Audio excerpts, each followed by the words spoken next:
I didn't raise my voice. I didn't slam the table. I just stared at her as she smiled and said it casually. We spent 85% of your savings on our house. My son looked at the floor. Her hand rested on his arm like she'd already won. And in that moment, I realized something terrifying. They didn't think I could do anything about it. They were wrong.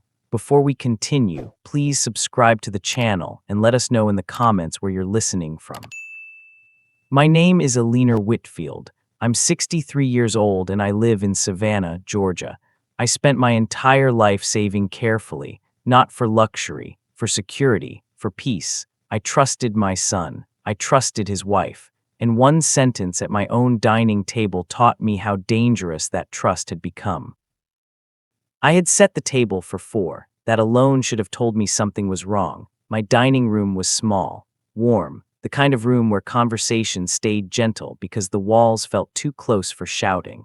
I decooked my son's favorite meal, roast chicken, potatoes with rosemary, the same dinner I made him after his high school graduation. Back then, he hugged me so hard I thought my ribs would crack. Tonight, he wouldn't look me in the eye. My daughter-in-law, Vanessa, arrived first. She didn't knock.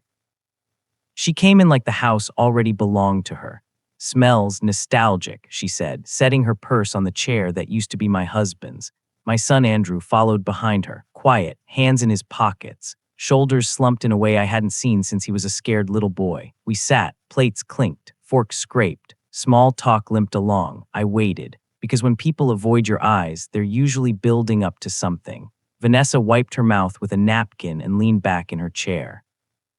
So relaxed, so confident. "Mom," she said, smiling, "we need to talk about the house." I nodded. I'd helped them with the down payment, or so I thought. "How's the renovation going?" I asked. She exchanged a glance with Andrew. He swallowed, then she said it, not dramatically, not angrily, casually, like she was telling me the weather. "We used about 85% of your savings." I waited for the rest of the sentence. It didn't come. My ears rang. "Used," I repeated. She tilted her head. "For the house, closing costs, upgrades, property taxes." My fork slipped from my fingers and hit the plate with a sharp clink. Andrew still hadn't looked at me. "How?" I asked quietly. Vanessa waved a hand. "Oh, you know, the power of attorney, the joint account. You said we should handle things if anything ever happened to you." My heart thudded. That paperwork was meant for emergencies, hospitals, end-of-life decisions, not this. "You said if," I whispered. Vanessa smiled wider. "Well, life is expensive." Andrew finally spoke. "Mom, we didn't think you'd need it right away." Right away. As if my life were already winding down, as if I were already halfway gone. "How much is left?" I asked. Vanessa didn't answer. Andrew did. "About 15%. The room tilted. I gripped the edge of the table to keep myself steady. That money was my safety, my independence, the difference between choice and dependence. "You didn't ask me," I said. Vanessa shrugged. "You always say you trust us." I looked at my son. "Andrew," he nodded faintly. I didn't stop her. That hurt more than the money, because I raised him to protect, not participate. I stood up slowly and began clearing the plates. Vanessa laughed lightly. "Don't be dramatic. You're still living here. You're fine." "Fine." The word echoed in my head as I rinsed dishes I hadn't finished eating from. They left shortly after. Vanessa kissed my cheek like this was just another family dinner. Andrew hugged me awkwardly. "I'll call you tomorrow," he said. I nodded. I didn't cry that night. I didn't scream. I sat at my kitchen table alone until the clock ticked past midnight. And then I did something I hadn't done in years. I opened the old wooden box under my bed, the one with the documents I'd never shown anyone, not even my son. Inside were copies, statements, letters, notes, things I'd kept just in case. I hadn't planned to use them. But trust, once broken, doesn't ask permission before it turns into resolve. The next morning, I went to the bank, the same branch I'd used for nearly 30 years. The teller recognized me immediately. "Good morning, Mrs. Whitfield," she said. "How can I help you?" "I need to review some transactions," I replied. Her smile faltered slightly.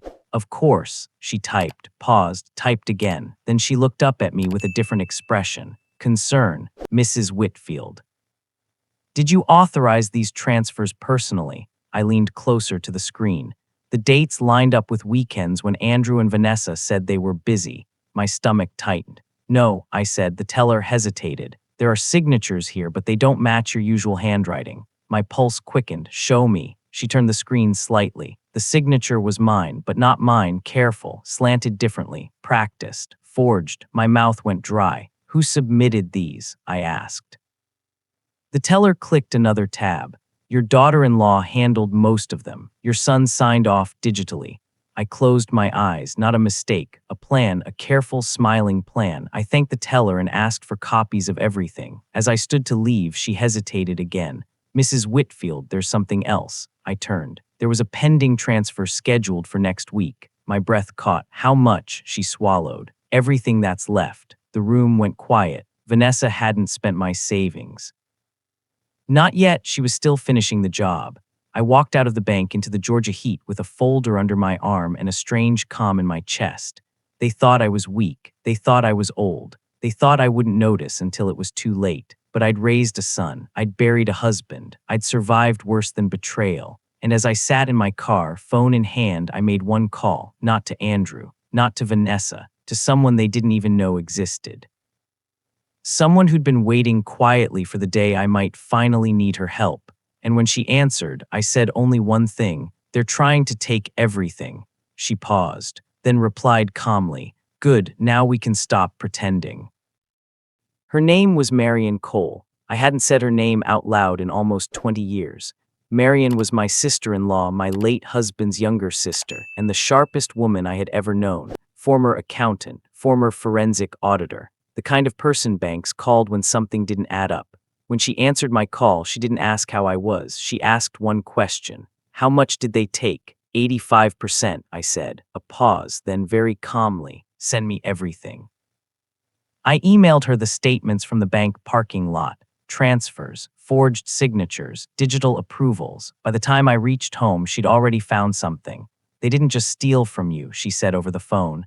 They isolated you. What do you mean? They waited until your husband passed. They waited until you stopped traveling, until most of your bills went paperless. My stomach twisted. They made sure you wouldn't notice. That night, I barely slept. I replayed moments I'd ignored.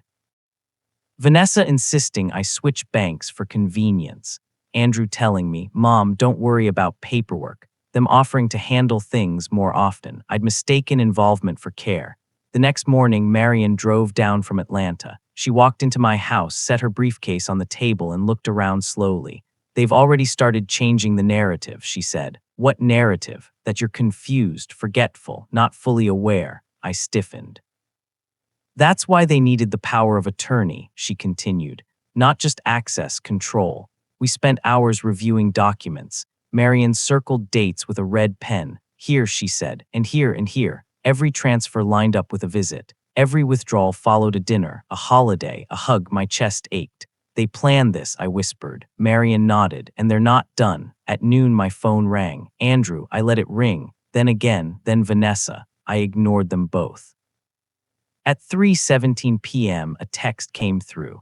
Andrew, Mom, why are you looking into the accounts? Vanessa's upset. Upset, I replied once, we'll talk soon. Minutes later, Vanessa showed up at my door, no warning, no smile. She stepped inside without being invited. What is going on? She demanded. Why did the bank call us? Marion stood from the table. And you are, Vanessa blinked. Andrew's wife. Marion nodded once. I'm Alina's financial advisor. A lie, but a useful one. Vanessa crossed her arms. She's confused, she said flatly. She forgets things. We were protecting her. I laughed. The sound surprised all of us. Protecting me, I said. You scheduled another transfer next week. Vanessa's eyes flicked to Andrew, who just entered behind her. His face went pale. You weren't supposed to see that yet, he said quietly. Yet Marion leaned forward. You forged her signature, Vanessa snapped. She gave consent. When? Marion asked. Vanessa hesitated. In spirit, she said. That was the moment I knew she wasn't sorry. She was angry she'd been caught early. Andrew finally looked at me. Mom, we needed that money. For what? I asked. Vanessa answered instead. For stability, for our future, for our house. You could have asked, I said. She scoffed. And risk you saying no? Silence stretched. Andrew rubbed his face. Mom, you don't need all that money. You're alone. You don't travel. You don't finish that sentence, I said softly. He couldn't. Marion closed her folder. Power of attorney can be revoked, she said. Immediately, Vanessa's voice sharpened. You can't do that. I already did, I replied, her face drained of color. What? The bank froze everything, Marion added, and filed an internal fraud report. Andrew stepped back. You wouldn't, he whispered. I already did, I said again. Vanessa's composure cracked. You're destroying this family. No, I said quietly. I'm saving myself. She turned vicious then.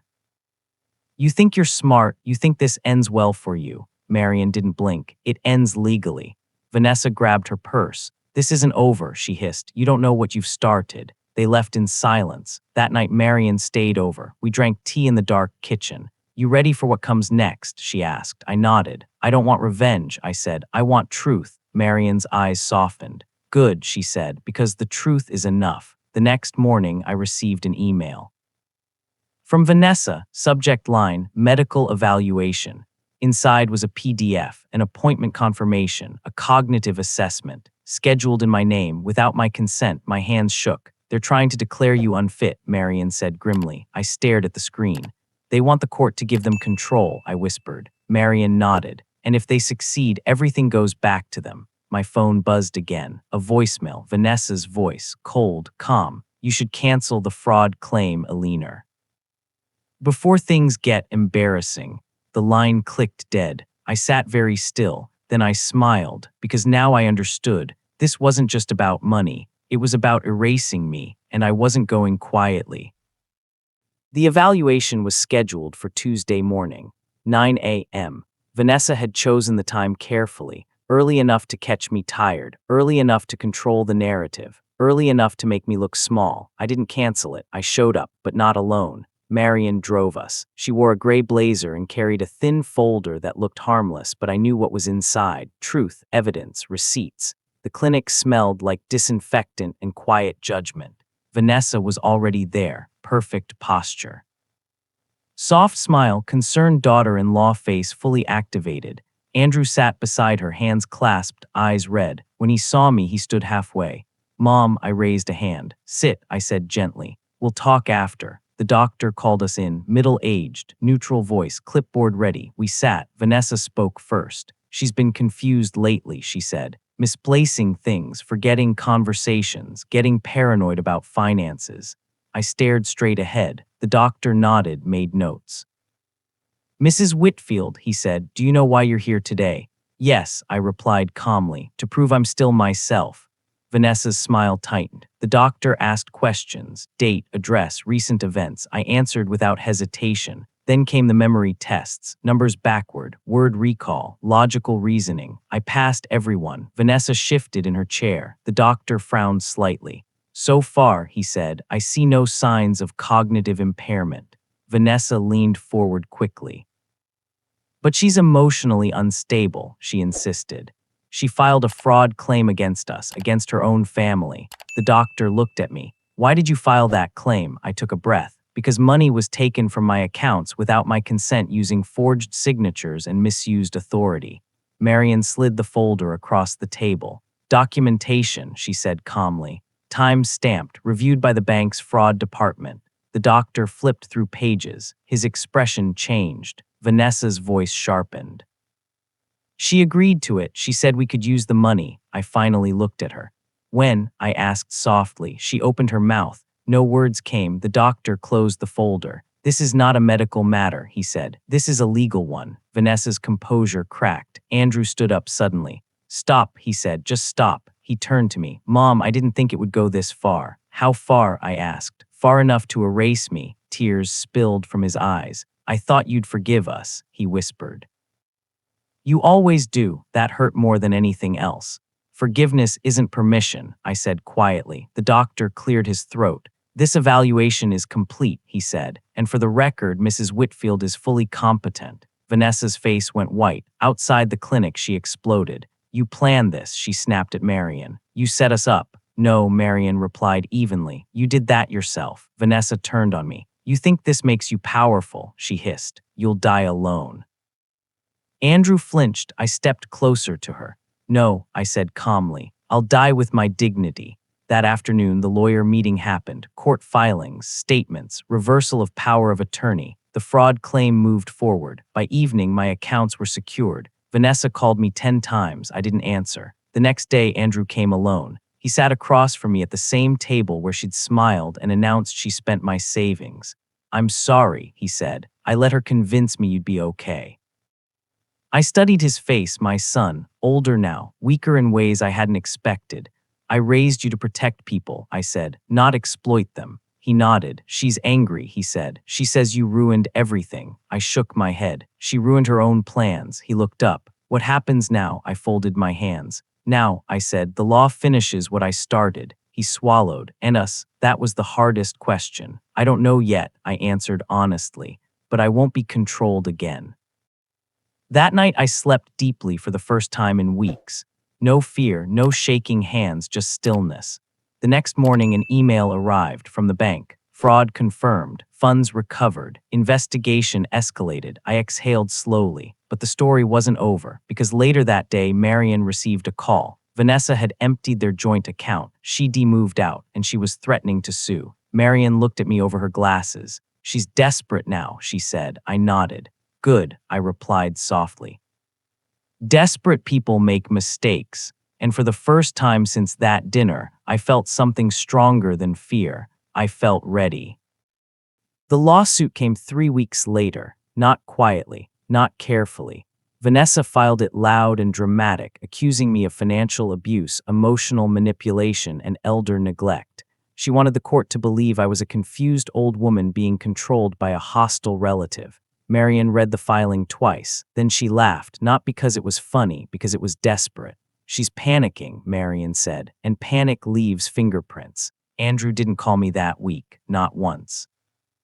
I didn't blame him. He was standing between a wife who was unraveling and a mother who had finally stood up. Sometimes silence is the only thing a person can offer when they don't know who they are yet. The court date was set quickly.